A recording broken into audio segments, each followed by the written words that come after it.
So we've done the Dodge Challenger SRT8 versus the Mustang GT500. We've done the Mustang GT500 versus the Camaro SS. And we were the first to do the modern, naturally aspirated muscle cars. The Challenger, the Camaro, and the Mustang all together. But now we have the ultimate. 3 aftermarket prepared, hyper-powered, modern muscle cars. First up, the Hennessey Camaro HPE650. The world-famous Texas tuner is back, and this time has taken a standard Camaro SS and added a ton of performance upgrades, including a Magnuson supercharger, higher capacity fuel injectors, and a ported cylinder head with more aggressive valve springs and camshafts. All this has made it to Camaro's Tremec 6-speed manual transmission. Hennessey claims his HPE650 will make 650 horsepower, just as the name suggests, but we'll see. Next is the SpeedFactory Challenger SRT8. Who are these guys? Southern boys from Morrow, Georgia, known by all Mopar fans as the guys with the 1,000 horsepower, 10-second SRT8. But not this time.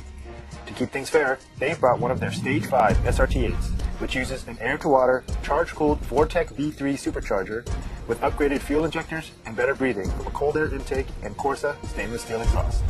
It also uses a new, high-torque, 5-speed automatic transmission. The SpeedFactory guys may be the rookies in this mix, but they're hungry for an upset. Finally, we have racing legend Carroll Shelby's latest creation, the Shelby Ford GT500 Super Snake. This bad boy features a Whipple supercharged 5.4-liter V8 and a ton of undercar modifications, including twin 75mm throttle bodies, an upgraded drive shaft, and Borla exhaust. To get the power to the ground, the Super Snake uses a short-throw 6-speed manual transmission with 373 gears. Shelbys are legendary for their unmistakable look and performance. Does the new Super Snake live up to the hype? Now, because these aren't normal, manufacturer-prepared vehicles, we've expanded the Motor Trend testing regimen. These cars make wild claims about the horsepower, so we're going to a dyno first. Then, it's off to the test track for Motor Trend's patented instrumented testing, and then we'll go to a racetrack to see whether these performance modifications really do translate to the track. Now, these cars are the hairiest of the hairy. Each one of them makes well over 500 horsepower, so hold on tight because it should be a wild ride. We're at K&N Engineering in Riverside, California for the first stage of our muscle car shootout. Now, this is a non-traditional Motor Trend test facility. Why? Because the cars we're testing today aren't your normal manufacturer cars. These are aftermarket tuned vehicles that make some very wild claims about the horsepower. So we're here to use K&N's beautiful dyno facility. First up is the Hennessey HPE650.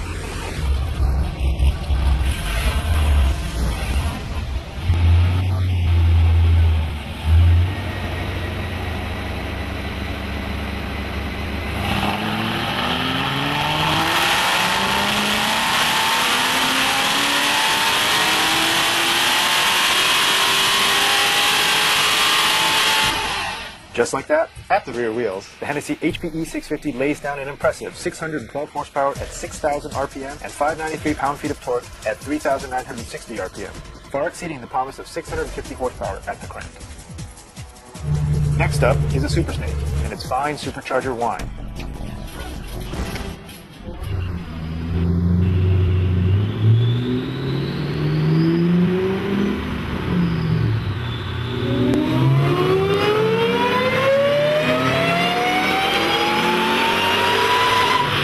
Incredibly, the Shelby makes more power than the Hennessey.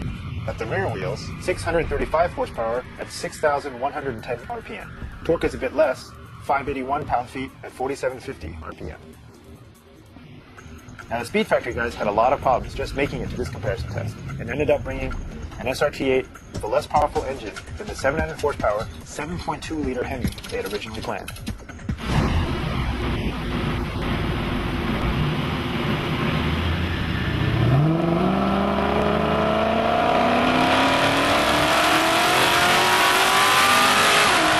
Turns out, it's a lot less powerful. At the rear wheels, SpeedFactory's SRT8 makes only 454 horsepower at 6,030 RPM and 429 pound-feet at 5,220 RPM. That equals about 535 horsepower at the crankshaft, but still is far less than what the Super Snake and HPE650 put down. Okay, so that's it. We got our numbers. We know what we're working with. Next stop, Auto Club Speedway in Fontana for Motor Trend's instrumented testing.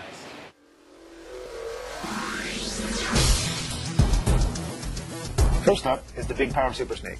With 635 horsepower at the wheels, it's not surprising the Shelby has traction issues. Just listen to how it spins its tires through second gear. Still, it manages a 0 to 60 time of 4.1 seconds and nails the quarter mile in 12 seconds flat at 120.1 miles per hour. Next up is SpeedFactory. Though it lacks the massive power of the Shelby, their SRT8 makes up for it with sticky Dunlop tires and a fast shifting 5-speed. It manages a surprising 0 to 60 time of 4.1 seconds as well, but is slower than the Super Snake in the quarter mile, clocking a 12.5 second run at 115 miles per hour.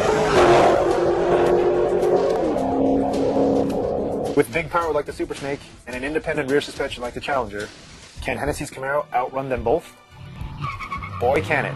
Launch after launch, the HPE650 hits 60 miles per hour in under 4 seconds. The fastest 60 time is an amazing 3.7 seconds. It absolutely destroys the others in the quarter mile too, going just under 12 seconds for an 11.9 second run at 121.3 miles per hour. In braking, the Super Snake's performance again demonstrates a lack of traction.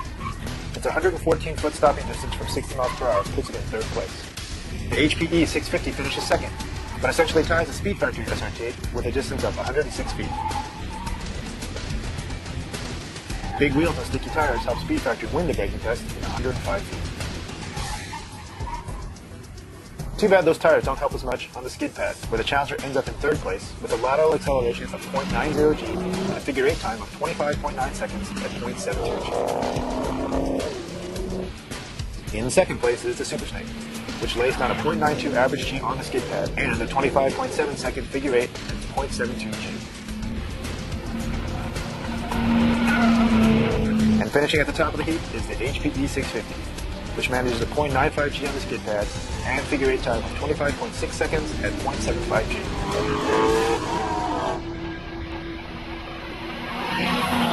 Okay, so we know their power and we have our numbers, but we're now here at the streets of Willow Springs to see how all this translates to the track. It's very hot out here. We set up a special tight course to see whether these muscle cars can really put all their power down. First up is the Shelby. So far, traction has been a serious problem for the Super Snake in every part of our testing, so it's no surprise it's a major factor at the racetrack as well. With so much power underfoot, the Super Snake threatens to rotate anytime the car is not pointed perfectly straight. This lack of grip makes it hard, not only at corner exits, but heading into turns as well.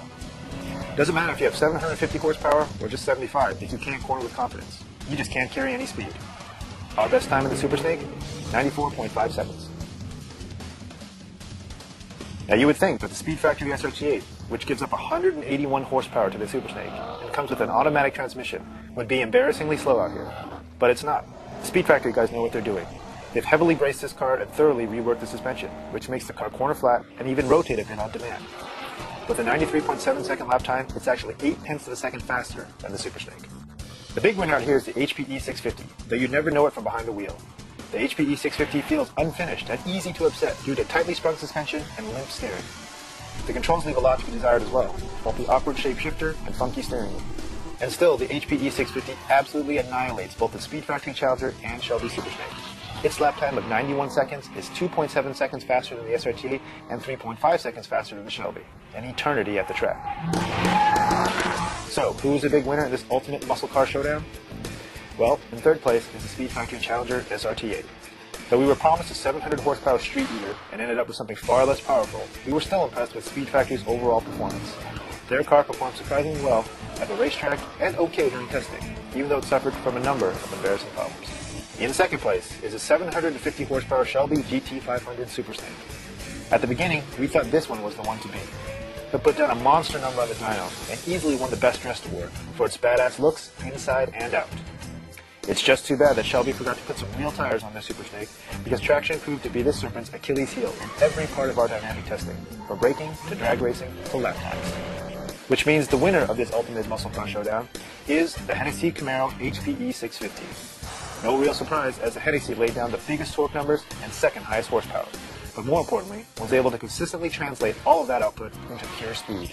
It wasn't as easy to drive as SpeedFactory's Challenger, nor did it look as badass as the Super Snake. But when it comes to pure performance, bragging rights, and an absolutely ridiculous exhaust note, Hennessey's Camaro HPE650 backs it up